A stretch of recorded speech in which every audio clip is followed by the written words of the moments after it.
Okay, hello everyone. Welcome to Always Coding. This is our weekly Hacky Hour.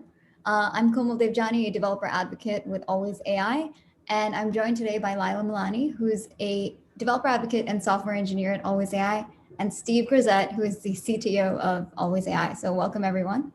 Um, today's topic is focused on temperature monitoring for the Raspberry Pi. So we're going to be building tools so you can be notified when your edge device is overheating. I should stop my screen there. So yeah, well, you'll be notified when your device is overheating. So Lila's going to go through that. Hello, AB. Welcome back. So I unfortunately am having some technical issues. So Lila's going to do the beginning demo today to show you how to get started with Always AI. Yeah, let's get started. I will share my screen. 1 second. Okay. Okay, so first of all, if you guys haven't used Always AI before, you can sign up for an account at alwaysai.co. And if you're downloading for the first time, you'll see this button when you get to your projects page. I'm going to show you how to get there in just 1 second. However, if you have already downloaded Always AI, the best way to get the newest version is to just run the desktop app. So I just shared one screen. Let me share my whole screen just so you can see this. So that's if you click this little button here. If you go to your applications folder on a Mac or on your desktop on a Windows, then you can see this app. But if you're on a Linux, or if you're downloading for the first time, then you're going to have to follow some slightly different setup instructions. But so let's go over just how to start a project on Always AI. So you go to your dashboard and you do create new project. Then you can select whatever you want. Object detection is what I chose. You can give it a name. Because I already created a project, I'm just going to go to the one I just created.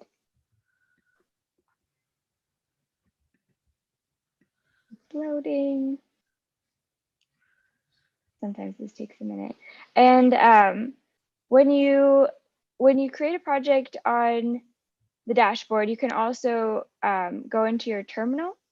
And sorry, I keep doing these new shares because I keep sharing more than just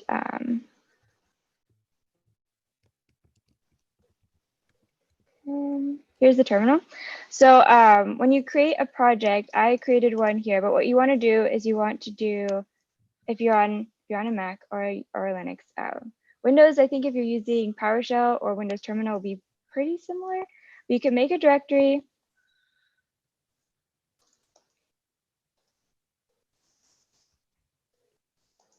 So this will make your directory and change into that directory name. And then you'll see that there's nothing here. Once you have that directory on your local computer, you can go back up to your projects dashboard and then get the project tag for the project you want to configure. So that's what I'm going to do now. Now we can see this one I configured at the beginning of Hacky Hour. So this is a new project. We get this project right here. We can copy that.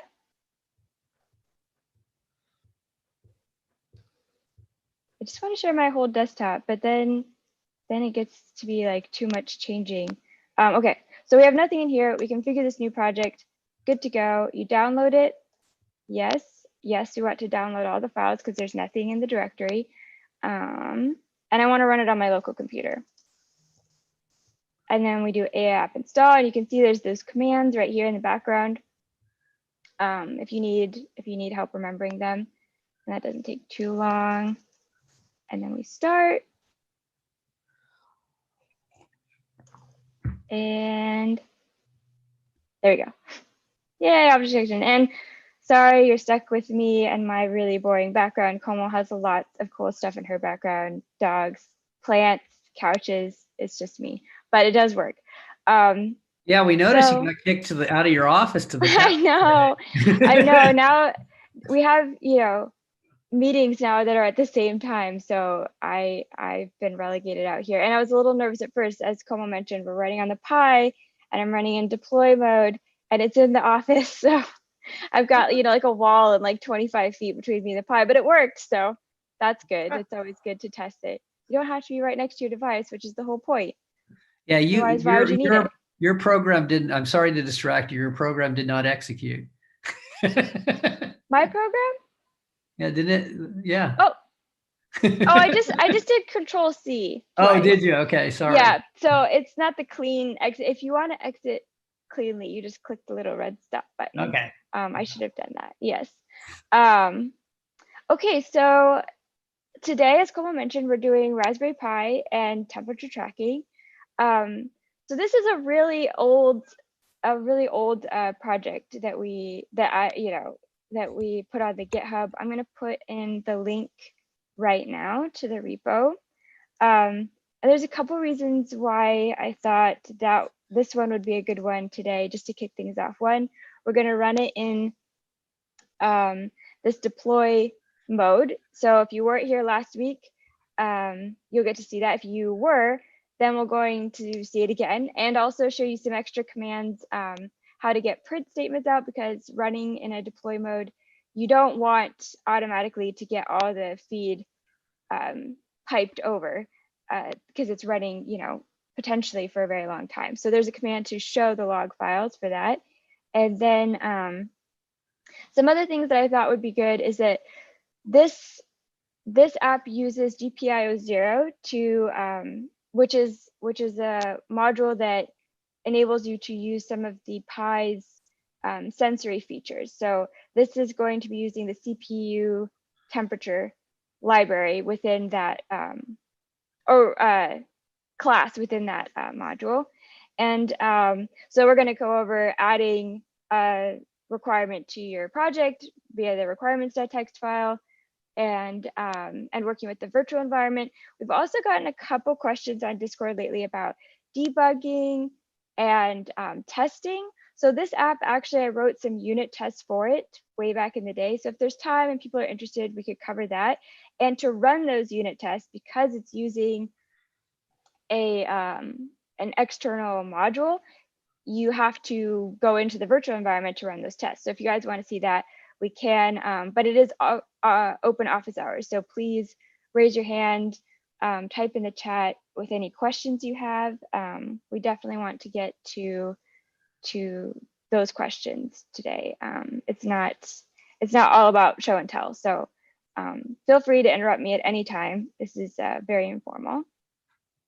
Okay, so with that, I'm going to do another screen share, and we're going to go over I'm just going to run the app to start, and then we can go over the code. Okay, so that was the Hacky Hour. So let's do, and I've already set up my device in deploy mode, but I will cover that after we run it. And that's just because it does take a minute and I don't want to waste everyone's time watching files just download on my screen, but I've saved all the log files so we can go over them if we need to. Okay, so it's deployed. That's the old one. This is the one we need. Okay, so now we can see it's running now. We can see temperature is safe. Sorry, it's hopping around a little here. That's because sometimes it actually picks up object detection and sometimes it doesn't. I'm running it with object detection just because I wanted to have a realistic app, but of course, there's nothing really worth detecting on my camera at the moment. So you can just see the temperatures put in Fahrenheit and Celsius to the screen. So let's stop this. Hey, and then, there's yeah. a question. Okay. So I guess it's addressing all of the edge devices we support. So the question is, are all of your projects run using the Raspberry Pi? No, well, there's like my projects in particular, or Just our models You are. can use lots of devices. That's the, yeah. Yeah. This project is a Raspberry Pi. I could have easily, the code is pertinent to the Raspberry Pi because it's using those Raspberry Pi sensors with that library. The app itself is completely standalone and could be run on any device. But the temperature tracker that I made was built for the Raspberry Pi. But no, lots of devices. We have a supported devices page. I'll link to that. I'll put a link to that in the chat Yeah. when I've cleaned up my terminal and stuff a bit. But so we support x86, ARM64, and ARM32 devices, yes. and more full-blown. We don't support the Pi Zero, because that's yeah, that's a good point. ARM6 device. So it's not, which means it can't handle a multi-core, and we've all focused on multi-core. So anywhere over a Pi 3B plus, Snapdragon boards, whatever you're running out there that has an ARM processor, we can get to. Yeah, very good point. Yeah. It's just, as you said, the Pi Zero application, when deployed, is about, it's built on top of libraries that access the GPIO pins of Pi, and it may work on some ARM64s, but it may not. It all depends, how rigorously on the carrier board for the SoC that it follows the spec. So there you go. Sorry. No, that's a really good point. Yeah. Hopefully that answered the question, but if not, feel free to follow up. Yeah. So I stopped the app using that button that Steve was pointing out. That's a nice clean way to end your program. Then I use this command, app deploy logs. So using this logs command will get you those print statements that you usually see at the beginning of your alwaysAI app. And it also prints out, because I stopped it, and my program, we'll see in a minute, prints a bunch of temperature readings at the end. We can also see all those temperature readings. And it gives you like a little bit of a summary. So that's part of the temperature tracking app, which I'll look at in a minute. And then to actually bring the container down, we do app deploy stop. And so that will stop running it on the edge device. And then when we do this, we can see that it's gone. So that was a little bit about deploy mode. Does anyone have any questions about this deploy mode? Do you guys want to know how to configure that again? Because we can go over it. Otherwise, you can always rewatch last week's Hacky Hour where we went over it in a little bit more detail. So quickly, deploy mode will put it so the container automatically self-starts as the device boots. Yes, yeah, that's a big benefit. Yes, yeah, and so last week we showed you how to configure a device for deploy mode, and went over the steps on how to do that with a new production device. So you can have development devices and production devices, and deploy mode can be used on production devices. And so if you ever have a development device, you just delete it and recreate it as a production device, and then you can use that app deploy command. And as Steve mentioned, that will mean that your container or the app will always restart on boot. And that's a really handy feature, especially when you have an app running out in the wild. Okay, so if you guys are okay with that, let's take a look at the app contents. So there's a quick question out there. Somebody was asking, hey, do we have a pool of Raspberry Pi developers and so forth? What we do have is we have a community of developers, and I'm sure some of them would love to work on a prototype with you. And what you need to do is just go to Discord, and I would post it saying, hey, we're looking for people, and you'll get I'm sure you'll get a response back from the community, because we have a lot of Pi people out there. So yeah, that's a really good point. Here, I'll put the Discord link in the chat right now. Yeah, very good point. Okay. It looks like people are responding to it already. Like I said, we have a community of people that know how to do things with the Pi pretty well. Yeah. Yeah, it's cool too. I mean, it's like tried and true. There's tons of existing stuff out there. I'm sure. I know that there have been tons of people who've done temperature tracking stuff with pies too. So it's kind of a basic getting started with the pie sort of thing. So yeah, let's take a look at stuff. I put this GitHub in the chat, so you can go there, get the code. It does not have the unit test on it. If you guys are interested in the unit test, I can put it up on Discord. It was more for my own benefit. So here's the code. We have our regular app.py file, and you can see at the top here, I've imported this temperature tracker. Everything about this app is just your basic object detector that we ran at the beginning, which is the starter app. You get it from the dashboard. The only difference is I created this temperature tracker object. I started it when the app was started, when the streamer was started. And then with every loop, with every inference, I just update, and we'll take a look at that in a minute. And then get the data from it. And then we do some logic. So if your temperature is, if the most recent temperature is too hot, then shut down. Well, that appends the text, and then this shuts down.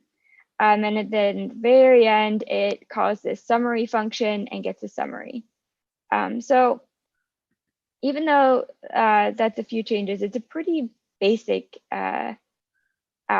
One thing that's a little interesting about this is that for every function, there's kind of like a pair of functions, and that was done so that you could pass in hard-coded values to test it with, because it's hard to test this app. Like if you wanted to test out the functionality, but you weren't running on a Pi and you didn't have those sensors, then this creates like a mock. So you can just say like, hey, these are the temperatures I got.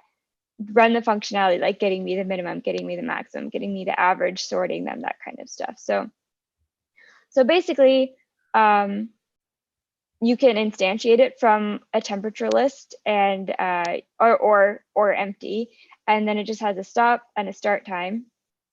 And then you can get the minimum, you can get the maximum, and update just takes a timestamp and a CPU reading and appends it to the list, and then resets the list to be the new list, which has one extra value. So this is kind of that pair thing. It passes a list to the next function, and it's a little awkward, but that structure was how I got around not being able to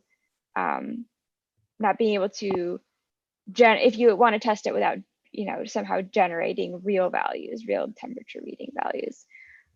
So now just gets a new reading, and we saw that here. Gather the temperature readings and return it, and then average seems kind of obvious. Gets an average of all the temperatures. It calls, this is another example of those pairs. It calls the average from with the current temperature list, and so it cycles through all of them and returns the average temperature, which is the total divided by the number of readings. Count also gets just the number of readings, gets all the temperatures that you've created, and stop start, that's pretty obvious as well.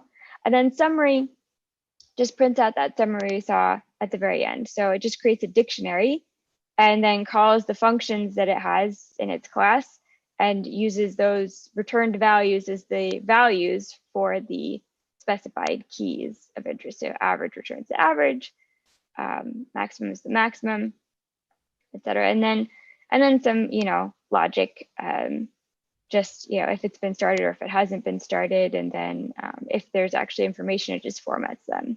So it's actually a pretty simple logic app. It looks long, and because every function has like a pair, it looks even longer, but the benefit of doing it that way is that then you can run these unit tests. And the way the unit tests work are, is that you call average from directly. So in the temperature tracker, you just call average, which is like the front facing functionality. And then internally, average calls average from, but we can call it directly in our testing because then we can just pass in this dummy data and get results.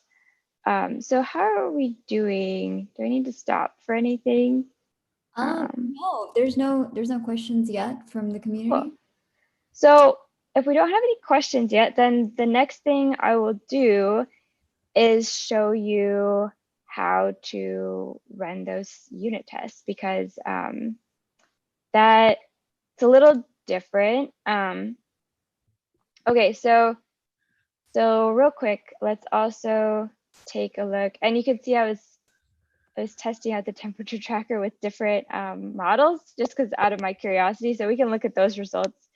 Mainly what I found is that the higher FPS you have, that, and of course, however long you're running the app will have the biggest impact on temperature. But anyway, so as I mentioned, this app uses this GPIO 0. And we saw that, sorry, my Zoom is in my way. If you guys can't see that, I can see it. It's in here. So this temperature tracker relies on this GPIO 0 function or module, sorry.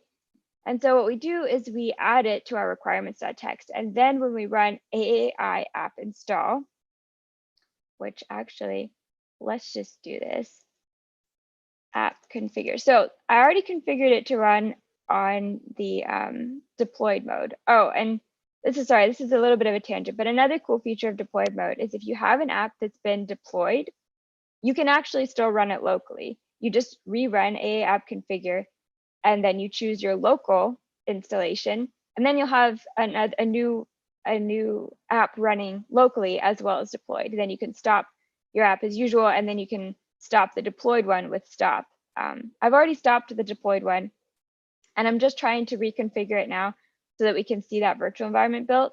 But I wanted to mention that because that's a cool feature. If you're wanting to debug and test something out, you don't have to go through a whole big process of like creating a new project and reconfiguring that project. You can just use the existing project and just. So, Lila, there's a question in the that I'd like to address. So it says here to run the temperature tracker, it says to run this app, you'll need an alwaysAI. And the follow-up question to it is, will I need to buy the software later? So you will need an alwaysAI account to run this application, but there is a freemium version available for you to try it out. But if you're looking to do additional things like model training or deploy to production, you will need to buy the subscription plan. So I hope that helps. Yes. Yeah, and to use this deploy mode, you'd have to have a subscription plan as well. But just to run the app, just to test it out and to try out alwaysAI, you can always use alwaysAI for that. Can we click get you to show that again so they can see that, or is that going to mess your Pi up? Config the like restarting. Sorry. Yeah, just to show the work path. We have the deploy, but there's also the install and start that you can do. That's all possible on the Freeman side of the product. So it doesn't cut actually, I was going to do that. Okay. For this, so I can't run this app locally because it's not a Pi. Well, what I can't. Let me jump in and show you that you can if you want. Okay. What I was going to do is show you that I can run my test on this. Okay. Regardless. But yeah, Steve, if you want to do that first. Yeah. Then, so first, I think I'm going to share my screen. Hopefully you guys can see this, right? So this is the site for GPIO 0. And lots of people use this to like mock up home automation and things like that, devices and so forth. It's out there. But one of the cool things that it has, and if I follow down, they have mock pins, right? And that will run on either a PC or a Mac. So you can still develop your code out if you use instead these mock pins. And so you can run all of it and it will tell you, is it working, not working, and so forth. And they have a little recipe out there to do that. So Lila, you can actually, if you use the mock pin input factory, you can develop on your PC or your Mac and do that development. So it's a really cool one. The other thing I wanted to show you real quick, if I'm fighting with Zoom again, like you do, but it's also pretty well featured out in your Raspberry Pi blogs, and you can go in and on physical computing. And if I go down to the bottom here, sorry, I'm going so fast, you can get some getting started. And they have a whole set of introductory projects you can do to tune up if you want to do it on your Pi and so forth. So it's a pretty neat one, good physical computing environment, and you can actually mock it up on your PC and do that workflow, and then just change that import from mock to the regular when you're ready to go on the physical device. So anyway, sorry, I just wanted to show that. Cool. That's a much like probably a lot simpler. Not well, a lot shorter code in the end result. Yeah, that's great. Yeah, so it's a pretty powerful library to have some fun with if you want to do your physical computing with a Raspberry Pi. Definitely, yeah. I actually want to try that out now. We have a question from David, or I guess he put his hand down. David, would you still like to ask a question?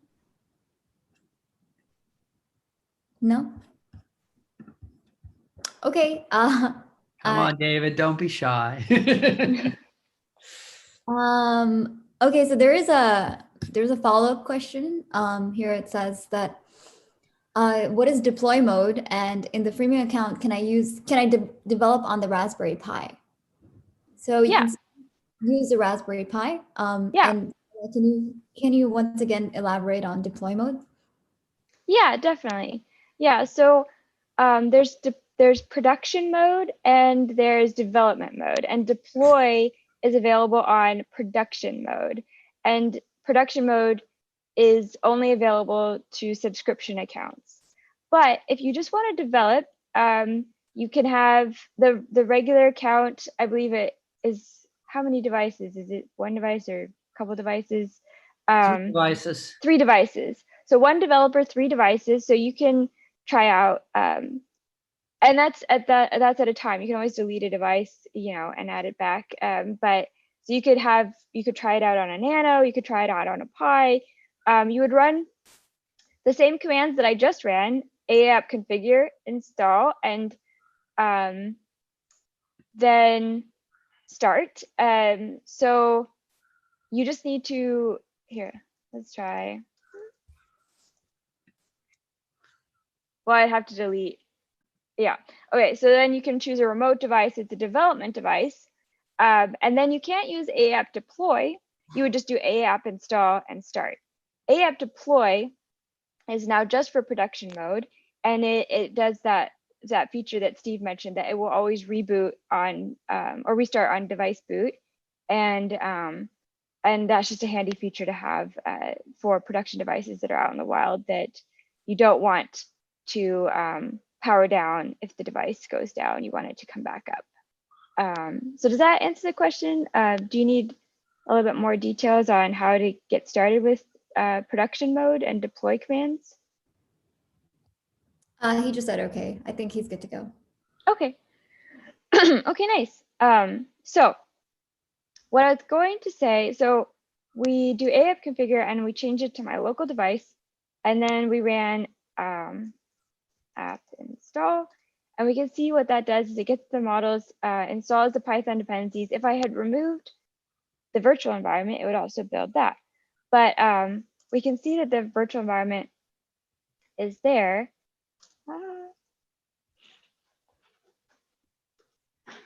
Activate. So now we can see that I'm in the virtual environment here, and virtual environments are really handy because you can set the dependencies that the app needs, and then when somebody else is using it, they can just build their own virtual environment based on those dependencies, and they'll all be there. So a handy thing, somebody mentioned on Discord, how could you debug? And alwaysAI is not really intended to be used with like a step-by-step debugger. But something that I've found useful if you're having trouble is activating this virtual environment, and then you can do things like, oh, right. I have to start my Python first. And then you can play around with our API and find out how to use it without running your whole entire app step, and using print statements and then stopping it and looking at those print statements. This way you can just kind of play around with it a little bit more. So that's kind of one way of debugging. But the other thing you can do is you can run your unit test. So we're in the virtual environment, which means that I have my GPIO0 module installed.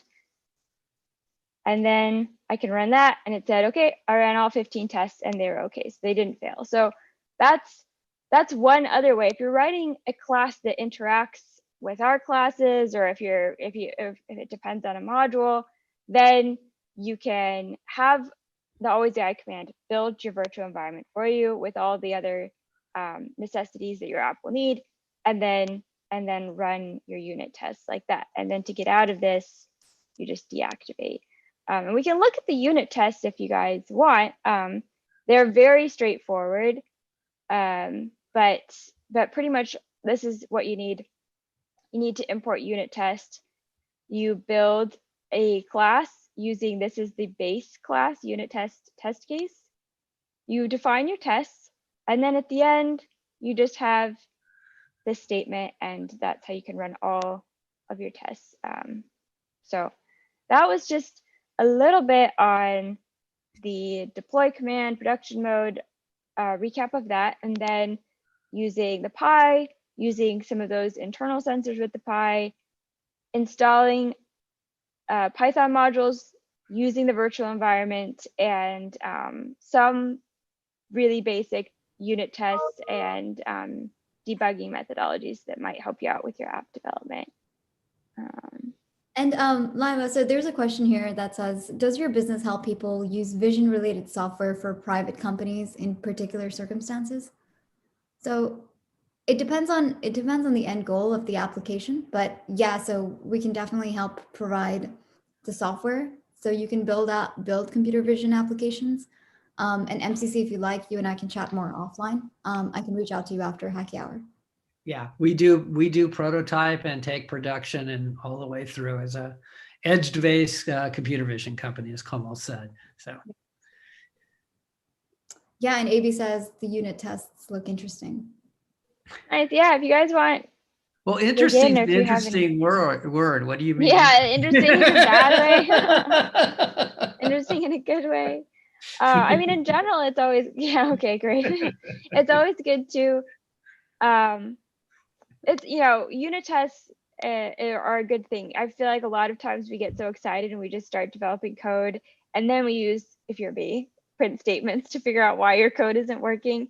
But test-driven development and developing at least basic unit tests ahead of time, I think is a pretty cool way to do things. But I don't usually do it. I get too excited and I just want to start coding, and then I end up writing the test later. But the idea, if you do test-driven development, is to write what a success case means and what a failure case means, and then you write the app around it. You say, okay, if this test passed, then I know that my app is working, versus the other way around, which is probably the way I end up doing it most of the time, is you write your code thinking like, okay, this is my pseudocode and this is how I'm going to do things.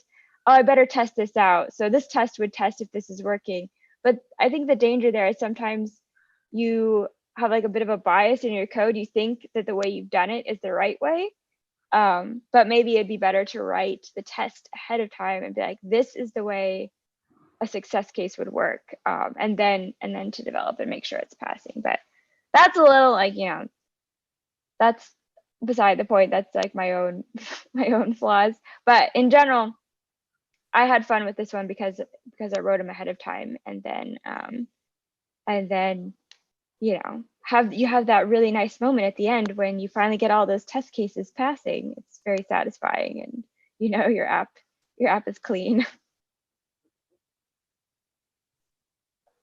So yeah, if you guys have any ideas about future hacky hours, if this stuff was helpful, if you're having any other issues and you want us to do a hacky hour on something else, or content you'd like to see, now is a really good time to bring it up. Or if you're having trouble, we've got Steve here. He's got all sorts of tricks in his bag.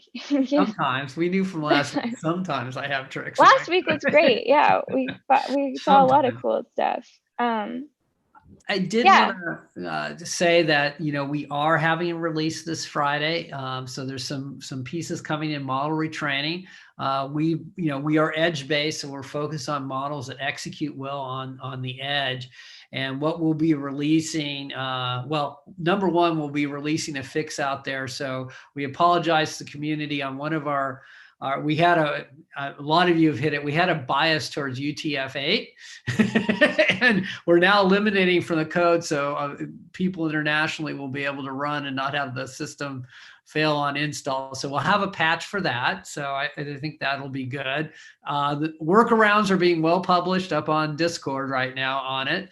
And what we will promise is we will not do our US bias coming in anymore, or English bias. We will make sure we have things in ASCII format on that. So that was one of those things with the unit test that we didn't write correctly on it. so we have that now in. We'll get that fixed. But the big thing about there's two big things that are going to be coming in on this release this Friday. So number one is, as I was talking about, we support MobileNet SSD today. We're going to actually then support YOLO model development and in the product now. So we're going to be supporting that edge, YOLO 3 and 4. And then and we say what edge technology? ARM 64 and x86 systems. So pretty comprehensive on edge devices. So we don't cover the Intel Atom. It's a subset of the x86 opcodes, and so we've run into problems with that. So that is the one exception on edge devices is Intel's Atom. Then just on it, we support NVIDIA and we support their GPU both through a CUDA interface and TensorRT, and then we support Myriad devices. So hopefully that's pretty comprehensive, as you said, on Myriad accelerators. But anyway, so we have YOLO models coming in, so you can create your YOLO models and so forth. But then we also have Oak camera support coming in. So we're doing release 1 where you can use the RGB feed through the Oak camera. And then you can also use the accelerator on the chip that's out there on that camera. So which is a Myriad accelerator. So that we're really excited about that too. And we're going to be doing Como has us stacked up on different hacky hours coming in. This was kind of our free-for-all hacky hour, but we're going to have it in there. And as part of the pipeline on the OAK-D, we hope to have too that if you do model retraining, that you will show a CLI command and it will compile the model for you into the OAK-D format for execution. So we have that. We have that today for the iCloud, but we'll be adding that in on that feature set too for the Oak. I said OAK-D, it's Oak 1 and D, and then we have a phase 2 where we'll be getting into the OAK-D, which is a spatial camera, and we'll start to add support for that too. But those are the two big things we have coming out. I can't promise when on Friday because we're developers, so maybe before midnight Pacific Coast time, but hopefully it'll be earlier than that, and we'll get it out on Discord when we have it. So, but next week, we will do YOLO train. We will have a whole thing on YOLO model training on it. And then what's coming up, Como, after that? And then we're going to be discussing the difference between YOLO models and I believe it was MobileNet. Yeah, MobileNet SSD. So we'll have that in there. Then we'll have OAK-D or Oak camera support. And then we're going to be high definition cameras coming in. So we are working on supporting the MX477 chipset, which is out there in the Pi and other ARM devices and so forth. And so that's in a couple weeks turn in. We're going to actually do some changing your kernel of your system out on your edge device. So if you that will be some fun. Not for the faint of hearted. So Steve, we have a couple of questions here that are app specific, and maybe you can help answer some of these. So I will try. My app measures pupil diameter. Great. So my app measures pupil diameter. What models should I begin with? So, again, I would so it will be a little bit slow in execution if you're going out on edge size. YOLO's what we've seen is the most. So everybody kind of goes in and trains their model against a COCO data set. And it's about, and AB will get me when I'm wrong, but I'm going to say about 81 or so different classes or 91, excuse me, different classes that it can come, that it can detect, one of which is people. It tends to be a pretty good people detection system. Now, we've specifically trained mobile, and what they'll have is a mean average precision, and those tend to be, and what that means is, hey, on my first guess in the list as a machine, 50% of the time I'll hit it correctly and so forth, or more on the mean average precision. And so that's where YOLO models come in the mid 50s. MobileNet SDs kind of come in the mid 40s. But if you use model retraining, you can up that mean average precision for your application, which I know, Lila, you've done some of that and so forth on license detectors and other things out there. So you can always increase them on it. So I don't know, it's a long way out of our catalog. I would, if you need speed, go mobile SSD, and that will detect people, either version 1 or 2. Or if you just want to go ahead and you want more accuracy, you can use the YOLO models in the system. The tiny YOLO models actually are fast, but they perform the worst of all the things I mentioned. So to make them perform fast, they've cut out layers and stuff like that, and just isn't an effective implementation, in my opinion, of YOLO. So Steve, just to summarize what you said for Donald, you're saying that they can start with a MobileNet SSD and then add pupil data and use that to measure pupil diameter. Does that work? Yes. Yeah. So you should be able, on the measurement side, I always defer to Lila, who's done some projects on that. She might tell you on that some places to go on that piece. Yeah, so we have a couple apps. I can dig them up on GitHub that do distance measurement. If you're not using any kind of depth, technology, which actually pupil measurement, well, you could see how far they are from the camera. If you just want, I would say that in general, eyes are fairly standard shapes. So you could probably get away with hard coding the dimensions of an eye and then using that to measure pupil dilation. But in general, if you're not using some sort of depth technology, you need to have some sort of baseline from which you're measuring. I detect an eye. In general, an eye has this shape, and then you can use the pixel ratio from the detected box to the hard-coded shape to scale and see, like, okay, if they're this far apart, this means, however many inches, versus if they're this far apart, that means the object's closer and it means this many inches, or vice versa. So I can put the distance detector we've done up, and you can use the same kind of logic in that. So step 1, train a pupil dilation model, because that's going to be, you can detect people, and then you need to be able to detect their actual eyes and the pupils. And then you're going to have to use some sort of distance detector to detect how wide is that pupil versus how wide is the eye. And, that will be your dilation ratio. But it does sound interesting. Yeah, that's very cool. I think that, that would get you a fair amount of way. That's probably one of those 80-20 splits, though, where you're going to hit some walls and have to do some, you're going to have to do some debugging to see if that's sufficient, or if you run into other issues. That would be interesting. Put it on Discord and see if people can help you out. Yeah, and thank you, Donald, for sharing your project. That's cool. Yeah, Yeah. yeah. And then the next one is I'd like to create an app that uses the Pi camera to view and categorize the animals that move through my backyard. Would that be possible? Yeah.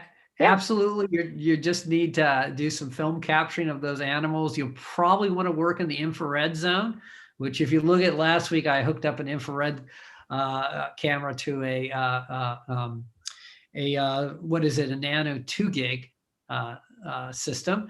But anyway, those will nicely capture too in the nighttime where most of the animals like to come out and play. But the ones that aren't invited guests. Yeah. But you can use that, but you need to train the model to pick up the animals that you want to do. And so you use the Pi device to capture, and then you can use the model retrain to annotate and so forth, and train your model up. MobileNet SSD would be fine for that. And you should be able to do that, but you will want to have some model training on that piece. Yeah. Or, and it could be an off-the-shelf model too. And we have model upload that you can do on that. If you find something that's good for animals and you don't need to train, you can try that. Some of the models in the catalog have animal names. If you just want to, if you can filter by the name you're looking for, the model might test it or pick it up. But yeah, you might. Otherwise, like Steve said, you could upload a model or train your own model. Yep. And for those in rural America or elsewhere in rural places, you'll be interesting what animals will walk by. So yeah, that'd be cool. Yeah, it'd be good to get that data. I'd love to go to those places where random animals are walking by. Yeah. So the next one is, has anyone tried using structured light patterns with cameras that are not depth type? So not depth cameras. Does he mean kind of like the infrared? Because Steve has done some like thresholding with like using yeah. So on thermal cameras, we did some thresholding. So in the thermal camera repo, you're on the repo, so maybe you can go and push people. You can do some thresholding. Yes. And that's what we did to detect some edge detection, to detect people coming around. Thermal cameras are pretty neat. Sweet. Their favorite thing to detect, though, are lights. And so, but no, you can detect people and stuff. We did that on the thermal camera. Yes, the thermal imaging has thermal detector, thermal edges. Yeah, sounds like that's the one you need.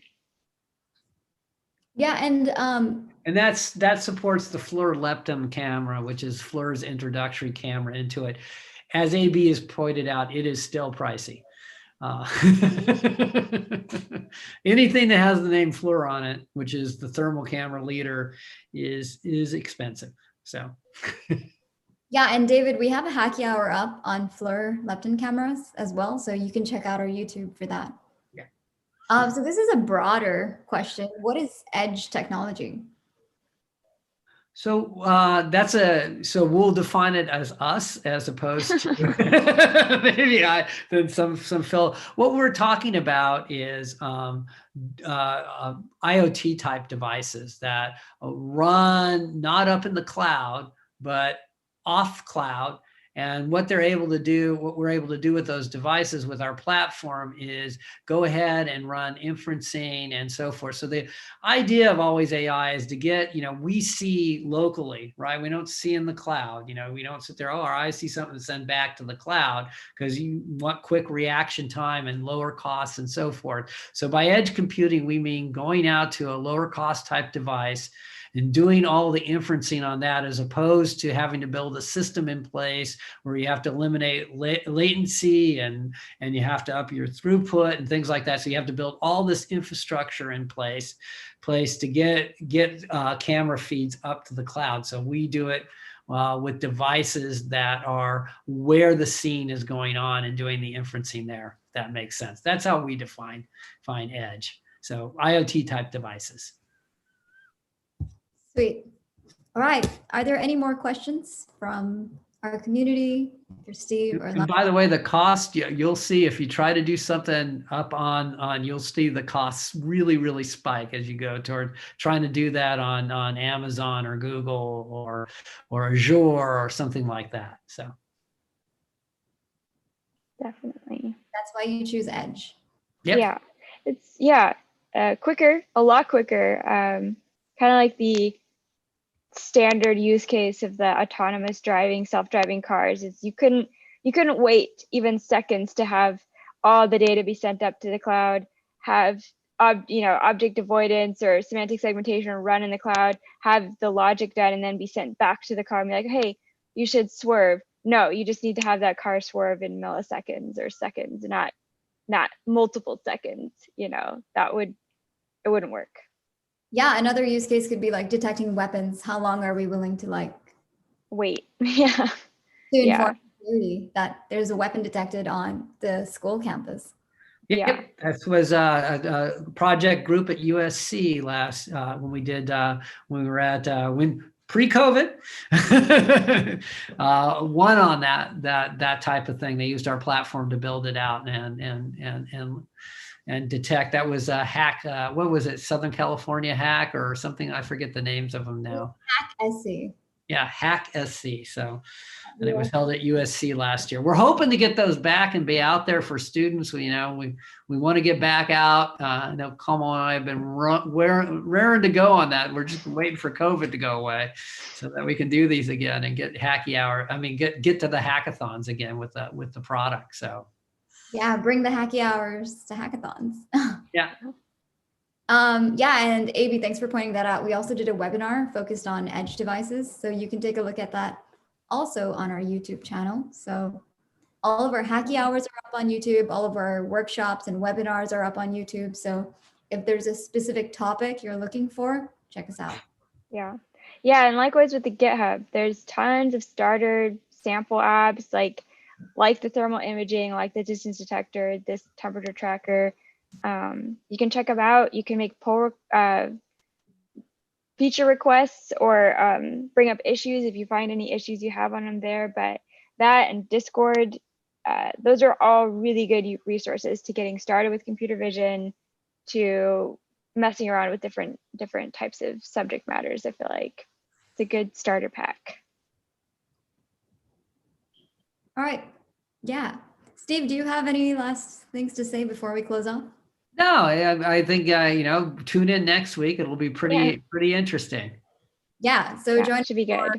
YOLO model retraining next week on Thursday, and we'll see you then. All right. Thanks, everyone. Thanks, everyone.